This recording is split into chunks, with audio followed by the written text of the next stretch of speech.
They ran their business. Hey, Obama made a deal for a book. Is that running a business? I'm sure he didn't even discuss it while he was president. He has a deal with Netflix. When did they start talking about that? That's only, a couple of examples. But other presidents, if you look, other presidents were wealthy, not huge wealth. George Washington was actually considered a very, very rich man at the time. But they ran their businesses. George Washington, they say, had 2 desks. He had a presidential desk and a business desk. I don't think you people with this phony emoluments clause, and by the way, I would say that it's cost me anywhere from $2 to $5 billion to be president. And that's okay, between what I lose and what I could have made. But I give away my presidential salary. They say that no other president has done it. I'm surprised, to be honest with you. They actually say that George Washington may have been the only other president to do. But see whether or not Obama gave up his salary. See whether or not all of the other of your favorites give up their salary. The answer is no. They say it's the only one. They think George Washington did, but they say no other. So I give up. It's a lot of money, $450,000. Okay, so Trump should have been able to host the G7 at his Doral resort in Miami because the emoluments clause is phony. George Washington had 2 desks in 1789, and Obama inked a deal with Netflix 2 years after he was out of office. Am I understanding that correctly? Trump is apparently still fuming that he had to revoke his no-bid award that he granted himself to host the G7 summit at his Doral property in Miami, Florida. Of course, the reason is that it's as clear a violation of the emoluments clause as is humanly possible. And whereas Trump is seemingly under the impression that this clause is phony, probably cooked up by the Democrat-loving media and Hillary Clinton herself, he'd be surprised to learn that it's been enshrined in Article 1, Section 9 of the United States Constitution since its inception. He'd also be surprised to learn that we have a constitution. The emoluments clause prohibits any person holding any office under the United States from accepting any president or emolument of any kind whatsoever from any foreign state. And Trump giving himself a no-bid contract to literally accept business from foreign governments, 6 foreign governments to be exact,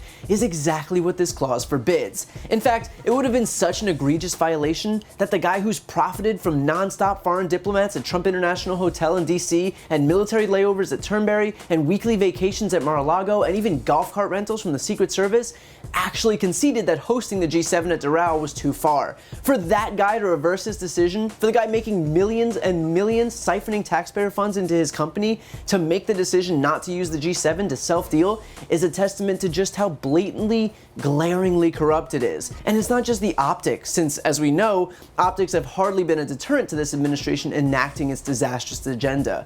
The real reason is that it's impeachable, easily impeachable at that. And when Trump is likely to be impeached within the next few months for other instances of high crimes and misdemeanors, even someone as voraciously money hungry as him realized this probably isn't worth the fight. But of course, he wouldn't go down without trying to drag everyone else down with him, from George Washington to Barack Obama. And he intimates that Obama had also profited off the presidency, and his proof is a book deal that was announced in 2017, more than a year after he left the presidency. His proof is also a Netflix deal, and that was announced in 2018, more than 2 years after he left office. Now, I do want to be clear, Obama pursuing business ventures after he leaves office isn't the same as Trump enriching himself while he's president.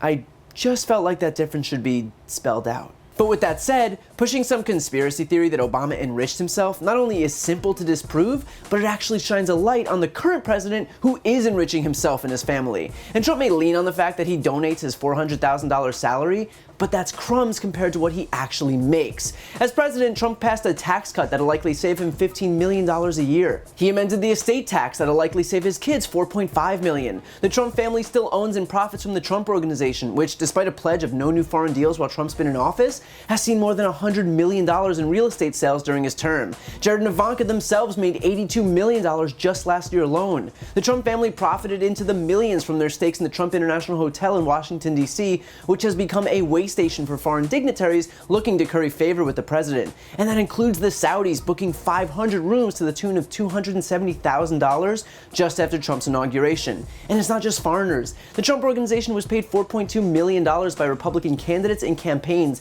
and Trump's own re-election campaign spent over $740,000 at his property since he took office. American taxpayers paid for Mike Pence to stay at Trump's Doonbeg resort in Ireland, despite it being 181 miles away from his official meetings in Dublin. U.S. military personnel have been staying at Trump's Turnberry resort in Scotland, a property that lost $4.5 million in 2017 and was miraculously up $3 million in 2018 after becoming the hotel of choice when Trump took over. Attorney General Bill Barr dumped $30,000 into Trump's D.C. hotel for a holiday party. Just Trump's golf trips alone to his own properties have cost U.S. taxpayers over $340 million, with the Secret Service spending more than $500,000 on golf cart rentals. So when Trump slams Obama for not giving up his salary, he probably needed it because he wasn't busy lining his pockets with taxpayer dollars throughout every inch of the federal government. Honestly, it's not that Trump doesn't know what the Emoluments Clause is, it's that he doesn't care. His sole priority is to enrich himself and his family, and every move he's made since taking office has been in furtherance of that goal. And he will continue to barrel through any obstacle that prevents him from continuing to do that,